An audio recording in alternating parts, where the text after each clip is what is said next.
Kang Bro, baru saja kita menonton MotoGP Misano dan ternyata Cak, gila Kang Mas, WB nggak pernah menyangka Dani Pedrosa sang samurai masih bertaji Kang Mas. Jadi ini adalah kondisi atau hasil yang luar biasa. WB cukup terkejut, WB nggak nyangka, mengingat dia nggak pernah latihan, dia nggak pernah megang motor, jarang banget hanya mendapatkan wildcard. Dan ternyata hari ini mampu menekan Pecco, mampu menggedor Pecco berkali-kali, walaupun pada akhirnya memang spesifikasi motornya tetap sedikit kalah dibandingkan dengan Ducati. Jadi kita harus akui Cak, pada saat Dani Pedrosa keluar tikungan selalu Pecco lebih baik. Jadi kelemahan daripada KTM dibandingkan dengan Ducati bukan kelemahan sih, sebenarnya memang Ducati memiliki superioritas pada saat keluar tikungan. Ducati masih di atas rata-rata. Akan tetapi kelebihan KTM dari kacamata pribadi adalah cornering speednya. Ya, pada saat tikungan Dani selalu mendekat, termasuk juga Binder hari ini luar biasa, lapnya itu selalu terpangkas 0, sekian detik. Jadi ini membuat Binder lama-lama mendekati, walaupun pada akhirnya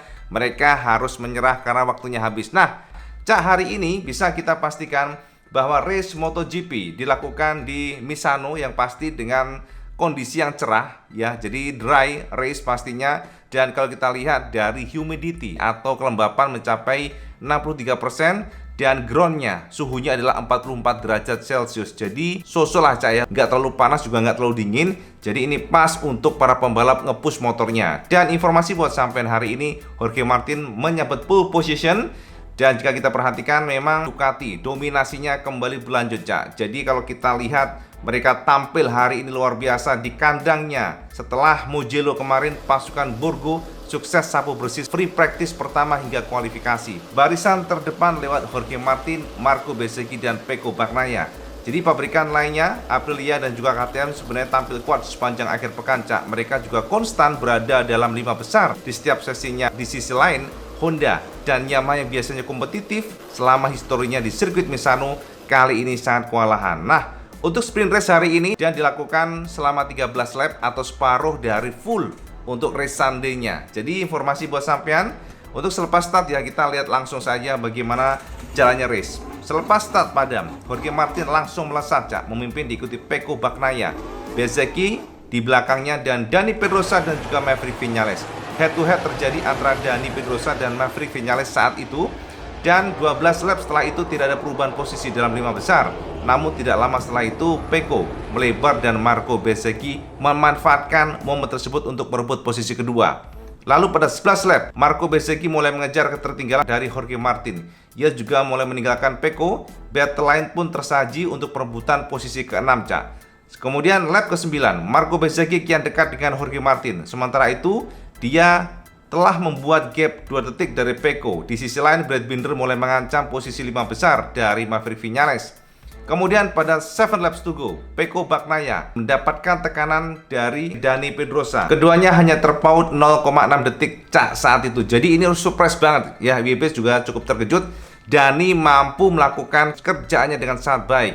Sementara itu Brad Binder naik ke posisi 5 setelah menyalip Maverick Viñales pada lap sebelumnya. 5 lap tersisa Jorge Martin meninggalkan Marco Bezzecchi dengan gap 0,7 detik. Sementara itu Dani Pedrosa semakin mepet dengan Pecco. Ia hanya terpaut 0,2 detik dari sang pemimpin klasemen sementara Cak. Bayangin aja, nempel parah Kang Mas. Kemudian 3 lap tersisa, Jorge Martin kian memperlebar gapnya menjadi 1,1 detik dari Marco Bezzecchi. Sedangkan Dani di belakang masih bertahan, mencoba menempel dan menggempur Pecco. Sementara itu, Marc Marquez kini masih menjadi wakil terbaik pabrikan Jepang di posisi 10 besar Cak. Kemudian pada last lap terjadi perebutan podium ketiga yang semakin menarik, di mana Brad Binder turut dalam grup untuk melawan Pecco Bagnaia bersama Dani Pedrosa. Jadi pasukan KTM berusaha menggedor Pecco. Akan tetapi kita harus akui sekali lagi Pecco sangat rapi hari ini, dan juga Pecco memiliki motor yang unggul dalam hal akselerasi itu dari kacamata pribadi. Dan pada akhirnya hingga finish Jorge Martin menjadi pemenang, diikuti Marco Bezzecchi, Pecco ketiga, dan Dani Pedrosa keempat, Brad Binder kelima, Maverick Viñales keenam, Luca Marini, Alex Spargaro, Alex Marquez, dan Marc Marquez melengkapi 10 besar. Jadi Marquez hari ini menjadi pembalap terbaik dari pasukan Jepang. Karena kenapa? Kita lihat ternyata untuk Fabio Quartararo hari ini hanya mampu finish di posisi 14. Ini surprise banget. Karena kita lihat Catalunya kemarin sangat baik, yang tetapi di Misano sepertinya pasukan Yamaha suffering. Ini dibuktikan dengan Franco Morbidelli yang hanya mampu finish ke-16. Dan kemudian juga untuk pasukan Honda sama, Cak. Kita lihat Nakagami finish ke-22 dan Joan Mir finish ke-23. Sementara hari ini Stephen Bradl lebih baik ya. Mereka menggunakan beberapa part dari motor prototipe yang versi 2024. Ternyata kita lihat Stephen Bradl better dibandingkan dengan Nakagami ataupun Joan Mir.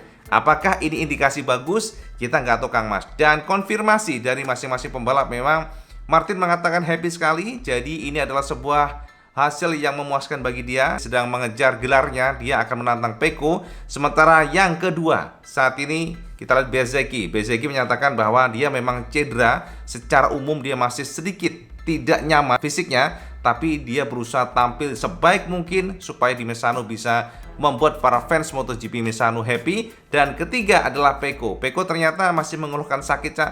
Jadi dia merasa pada kakinya ada suffering, akan tetapi dia berusaha keras untuk menahan gempuran dari pasukan KTM dan ternyata berhasil. Jadi good job anyway buat pasukan Ducati.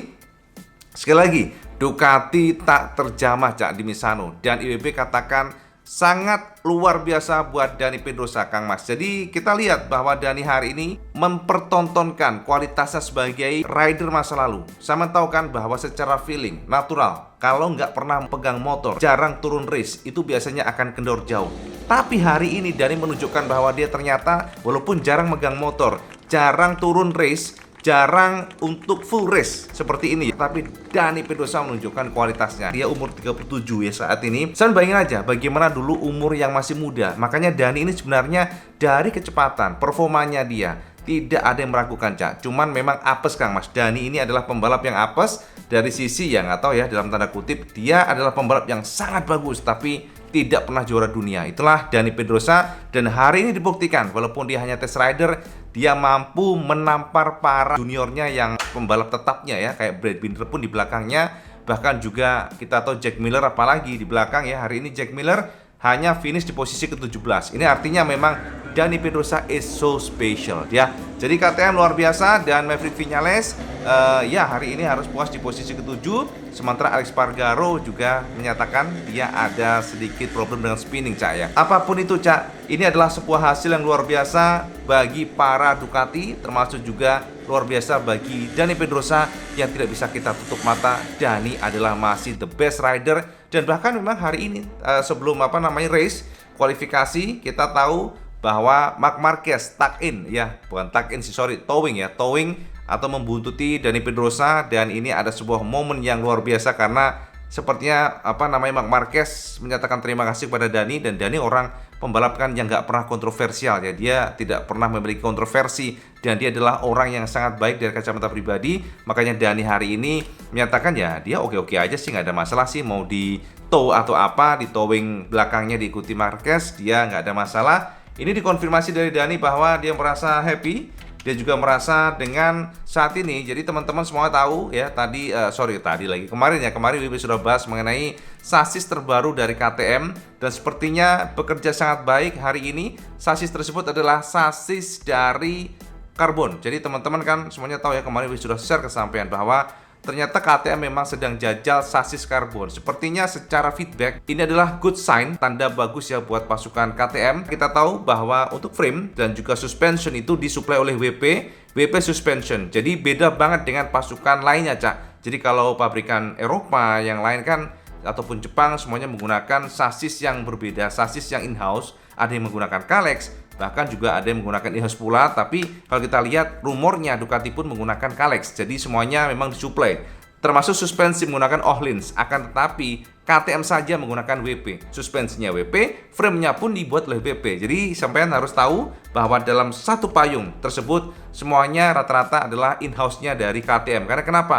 WP itu punyanya dari KTM. Jadi KTM ya sama tahu lah ya, bahkan Husky juga diakuisisi oleh KTM dan juga Gas-Gas, dan bahkan MV Agusta rumornya akan masuk di MotoGP. Jadi memang Kang Mas, kalau kita review sedikit tentang race hari ini, bisa kita simpulkan bahwa Ducati still the best, tak terbantahkan. Jadi akselerasi keluar tikungannya jago banget.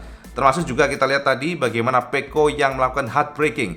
Jadi Peko kelebihannya adalah ya ditunjang oleh motornya yang mana akselerasi keluar tikungan cepat. Sementara untuk pengereman keras pun, untuk pengereman telat ya, late brake, Ducati khususnya Peko memang sangat kuat. Jadi ya kita lihat bagaimanapun tadi Pedrosa berusaha keras untuk menyalip dari sisi manapun sangat sulit karena dari racing line-nya rapi dan juga dari powernya sedikit kalah. Bukan power sih sebenarnya, lebih kepada penerjemahan ya. Power dari engine ke ban yang diterjemahkan ke aspal ini saat ini Ducati the best dari kacamata pribadi, termasuk juga ya memang ridernya bagus ya, artinya itulah tidak ada celah bagi Dani untuk menyalip, termasuk Binder juga sangat sulit. Dan yang menjadi problem hari ini era sekarang MotoGP adalah aeronya. Jadi teman-teman harus tahu jika di belakang pembalap lainnya ada 2 poin yang menjadi masalah bagi pembalap. Yang pertama adalah suhu atau temperatur ban. Jadi temperatur ban ini akan naik otomatis, secara traksi ban juga berubah. Ini tantangannya. Makanya Dani tadi kan di belakang Peko terus itu pasti sangat sulit, Chan, karena temperatur ban naik. Jadi dia harus manage banget supaya nggak selalu di belakang Peko, dia harus sedikit melebar kanan kiri untuk mendapatkan fresh air atau udara yang segar. Itu untuk menurunkan temperatur. Itu yang pertama. Yang kedua adalah dari sisi aero, Chan. Jadi teman-teman harus tahu bahwa untuk menyalip MotoGP era sekarang dengan aero yang sangat-sangat kompleks, dengan sayap yang gede dan lain sebagainya, membuat turbulensi udara yang cukup keras. Dan ini membuat pembalap lainnya susah untuk menyalip, semuanya on limit. Makanya kita tadi lihat Pedrosa sampai goyang-goyang terakhir itu memang wah, sudah benar-benar sangat dipush banget motornya. Akan tetapi ya inilah MotoGP era sekarang yang mana sangat sulit untuk menyalip dengan adanya sayap yang makin lebar dan melebar. Itu bukan hanya teori, Cak. Karena memang semua pembalap yang IWB interview rata-rata era sekarang dengan aerodinamika yang besar membuat turbulensi udara makin besar pula, makin sulit untuk menyalip, guncangannya makin sulit untuk apa ya gini ya. Pada saat pembalap di samping pembalap lainnya untuk menyalip itu ada turbulensi udara atau udara kotor yang membuat mereka sangat sulit, itu intinya. Sangat sulit, very difficult to overtake.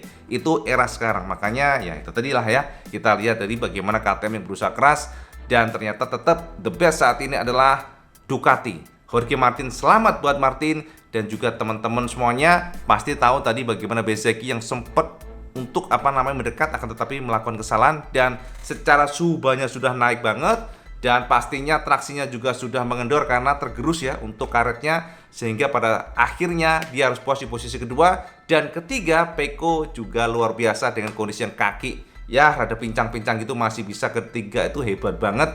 Dan sekarang mari kita lirik Marquez dan juga Fabio, Kang Mas. Nah, untuk Marquez hari ini top 10, itu artinya memang itulah maksimal yang bisa dilakukan oleh Honda RCV, dan ini memberikan kita konfirmasi bahwa Marquez masih menjadi pembalap terbaik di pabrikan Jepang. Ya, konfirmasi demikian, gak iso yang bantah, Cak. Gak bisa membantah lah. Jadi kalau teman-teman yang bilang Marquez sudah habis masanya, ora Kang Mas. Ini memang motornya, Cak. Ini terbukti kan hari ini Fabio kalah, Franco Morbidelli kalah, dan hanya Marquez pembalap Jepang, motor Jepang maksudnya, yang bisa di depan. Maksudnya di top 10 lah. Ini kan luar biasa. Kita lihat saja ke depan bagaimana. Nah, untuk Fabio Quartararo, kemarin WP sempat posting video tapi lupa. Jadi ada sesuatu yang istimewa. Kemarin Fabio kan sempat gundah lah, gulana intinya. Bahwa di tahun depan ini kan mereka masih menunggu seperti apa. Karena selama ini Fabio merasa selalu diiming-imingin dari para mekanik atau bukan mekanik, si insinyur Yamaha, ya akan dirubah, ya akan improve, tapi selalu ngemeng doang. Akan tetapi ancaman dari Fabio sangat jelas. Jika di Misano ini nanti tes ternyata tidak mendapatkan gambaran yang positif pada motornya dan juga tahun depan masih seperti ini, maka sangat-sangat besar kemungkinan Fabio akan meninggalkan Yamaha. Dan itulah kenapa Yamaha katanya ya kemarin ada meeting khusus antara Fabio dan juga semua manajemen Yamaha Racing sebelum Catalunya, dan kata Fabio ada sinyal yang sangat positif bahwa sepertinya tim dari Yamaha akan sangat serius memberikan motor terbaik buat Fabio Quartararo. Jadi ini adalah iming-iming dari Yamaha, iming-iming dari Yamaha, dan ternyata ini membuat hati Fabio anteng dan adem. Itu kata dari Fabio. Nah gitu, ya, mungkin kira-kira WP nggak akan banyak comot kutipan dulu supaya nggak panjang-panjang banget. Tapi yang jelas hari ini sprint race dipastikan bahwa pasukan Ducati masih terbaik, dan Dani Pedrosa gila, si samurai. IWB udah deh, IWB katakan aduh wis pokoknya hormat banget lah sama Dani yang gendeng tenan. IWB sangat tahu rasanya karena bagaimana naik motor yang kencang itu sangat sulit, Cak. Kalau lama nggak megang motor, bahkan kita pun yang sudah ibaratnya merasakan ya asam garam gitu ya, ngetes motor, ngetes sirkuit yang notabene kita tahu bahwa secara feeling pasti semuanya akan bergerak di sana. Motor itu kan feeling, walaupun ada elektronik tapi feeling bagaimana bukan gasnya, pas racing lainnya bagaimana. Itu artinya memang Dani adalah pembalap yang extraordinary. Ya, itu update IWB hari ini. Race Misano supaya mencerahkan sampean semuanya. Dan kita sambung nanti seperti apa race Sunday besok. Kita akan berikan informasi sampean seperti biasa tentang MotoGP as request dari sampean semuanya. Cak, kalau bisa MotoGP ayolah update langsung. Oke, IWB kabulkan. Selama IWB nggak sibuk pasti IWB akan berusaha keras untuk itu ya. Itu aja update IWB tentang race Misano. Salut buat Jorge Martin dan Ducati pastinya, dan salut juga buat Pecco yang terpincang-pincang masih ketiga, dan Jos Gandos tenan buat Dani Pedrosa ya. Itu aja update IWB, semua mencerahkan. Dan kalau sampean suka video ini cuma like, share, dan subscribe. Oh joleli cak, sampai sholat 5 waktu kan yang paling penting. Assalamualaikum warahmatullahi wabarakatuh. Salam Gandos.